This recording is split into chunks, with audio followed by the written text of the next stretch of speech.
Já parou para pensar se a verdadeira chave da prosperidade não está exatamente naquilo que a gente pensa, mas sim no som da nossa própria voz?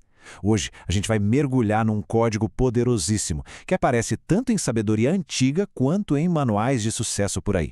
Um código que diz que as nossas palavras não só descrevem a nossa realidade, elas, na verdade, a criam. Vamos juntos decifrar esse mistério?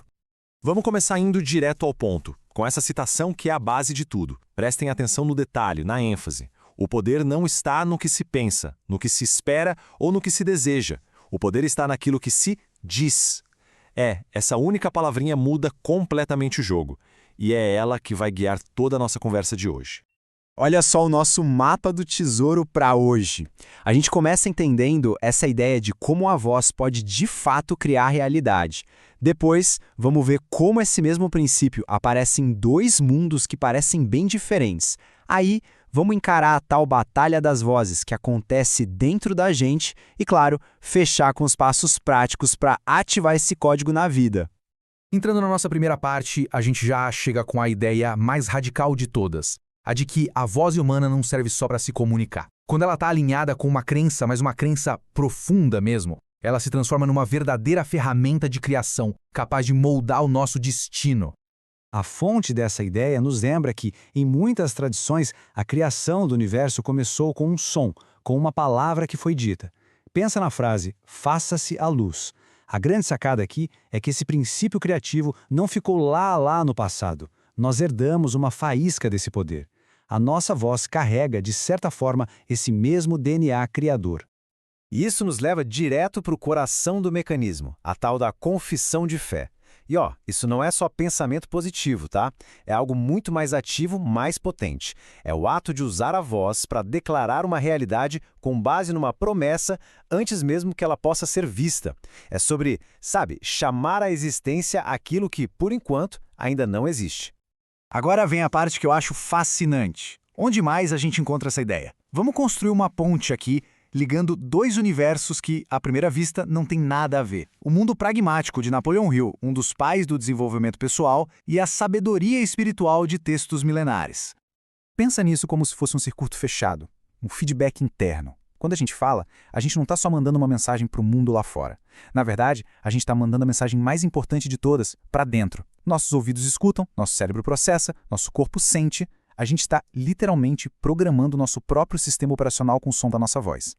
E essa tabela aqui, ela resume essa conexão de um jeito incrível. De um lado você tem Napoleon Hill com a autossugestão, o poder vem de dentro, da mente, para moldar o que está fora. Do outro, a confissão de fé da Bíblia, o poder vem de uma fonte externa, uma verdade divina, e a gente ativa esse poder com a nossa voz.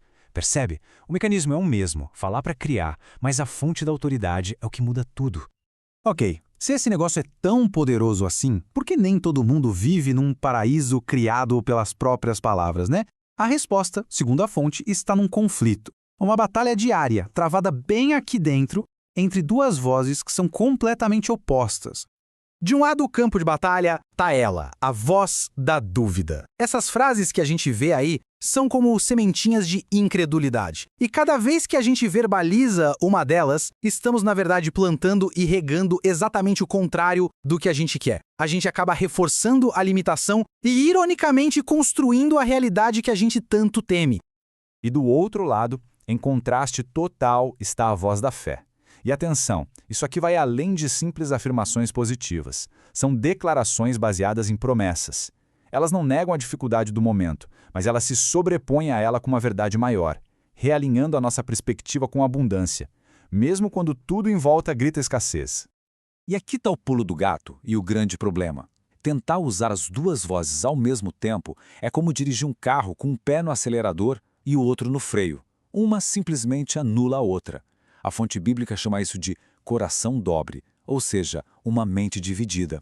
Essa instabilidade, essa gangorra entre fé e dúvida, neutraliza completamente o poder da voz. A convicção não é só importante, ela é a ignição de tudo. Bom, a gente já entendeu o que é e o que bloqueia. Agora, a pergunta de $1 milhão: como é que a gente ativa esse código na prática? A fonte descreve um processo bem claro em 3 etapas. Vamos ver. O processo é todo de dentro para fora, como dá para ver aqui. Tudo começa com a renovação da mente, que é basicamente desaprender os velhos padrões de pensamento que nos limitam. Depois vem a imersão, ou seja, encher a mente com esses novos princípios de fé até eles virarem nosso padrão. Mas o catalisador, o passo que realmente liga o motor, é a proclamação. É o ato de falar que transforma a crença interna numa força que atua no mundo externo. Esse princípio aqui resume tudo de um jeito perfeito. Nossas palavras são como um diagnóstico do nosso coração. O que sai da boca revela o que está transbordando por dentro. Então, a solução não é só ficar policiando as palavras que a gente fala, mas sim mudar a fonte, cuidar daquilo com que a gente está enchendo o nosso coração. A fonte-nos dessa metáfora, que é simplesmente incrível. Um navio gigante, enorme, é controlado por um leme minúsculo.